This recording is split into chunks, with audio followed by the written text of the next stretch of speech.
नारी न्याय आंदोलन जो है हमारी अखिल भारतीय राष्ट्रीय कांग्रेस की महिला अध्यक्ष अलका लांबा जी ने इस कार्यक्रम का आह्वान किया है।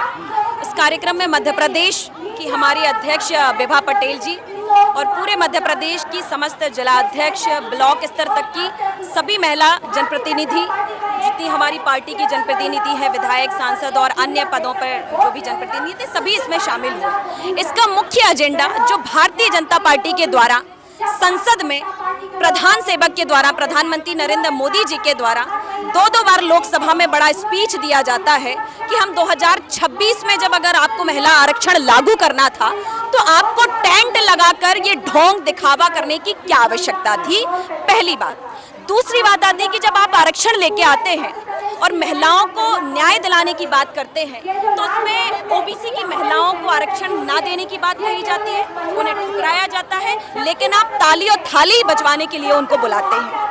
अब आती है तीसरी बात। आप देखिए कि जहां मध्य प्रदेश में महिलाओं को आप लाडली बहना कह करके बुलाते हैं, लाडली बहनों के खातों में आप 1000 और 250 रुपए रक्षाबंधन पे चंदा स्वरूप झुंझुना बजाने का आह्वान करते हैं, लेकिन इसी मध्य प्रदेश में जब महिलाओं के साथ अत्याचार होता है, उनका चीरहरण होता है, तब क्यों महाभारत का वो दृश्य बनता है कि द्रौपदी का चीरहरण होता है और दुर्योधन जैसे लोग हंसते रहते हैं, तो क्यों नहीं मोहन और भारतीय जनता पार्टी की सरकार उन्हें बचाने आती है, उन्हें संरक्षण देती है। देखिए लगातार अगर एनसीआरबी का हम रिकॉर्ड आंकड़ा देखेंगे तो 36,000 से ज्यादा महिलाओं पर अत्याचार और अपहरण उनके हुए हैं। एनसीआरबी आंकड़े में हर 3 घंटे पे एक बेटी का बलात्कार होता है और नाबालिग बेटियों का बलात्कार, जहां आप कहते हैं कि आप जीरो टॉलरेंस का जो है नियम लाए हैं, तो अगर आप जीरो टॉलरेंस का नियम लाए हैं तो आप किसी को फांसी के तख्ते पर लटकाइए ताकि मध्य प्रदेश में एक उदाहरण बने। लेकिन आज मध्य प्रदेश में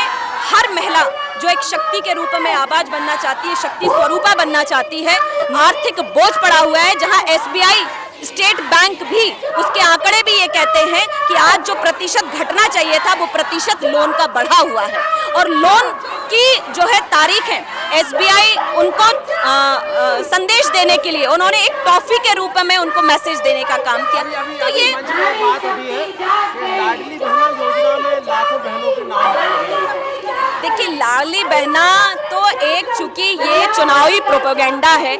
आप भी अभी देखिए कि हाल ही में गैस सिलेंडर इन्होंने 450 करने की बात कही थी और शिवराज जी चुनाव के मंच पर कहकर आए थे, लेकिन चुनाव के समय पे 2 महीने बहनों के खातों 2 महीने बहनों को जो है 450 की सौगात दी गई। उसके बाद किसी बहन को जो है गैस सिलेंडर का फायदा नहीं दिया।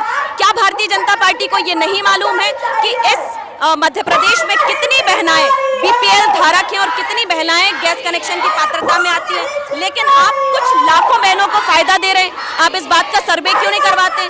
आप गैस एजेंसियों पे आप निर्देशन नहीं देते, यहाँ आप बैठ करके प्रेस कॉन्फ्रेंस करते हैं और कैबिनेट में ये बात को उछाल कर कहते हैं, लेकिन आपने गैस एजेंसियों पर निर्देश नहीं दिए। तो ये लगातार जिस तरीके से महंगाई, आर्थिक और स्वास्थ्य जिस तरीके से महिलाओं को झेलना पड़ रहा है, आज उस बात का आंदोलन है और ये लाल साड़ियां भारतीय जनता पार्टी के लिए चेतावनी है कि आप जाग जाइए। धन्यवाद।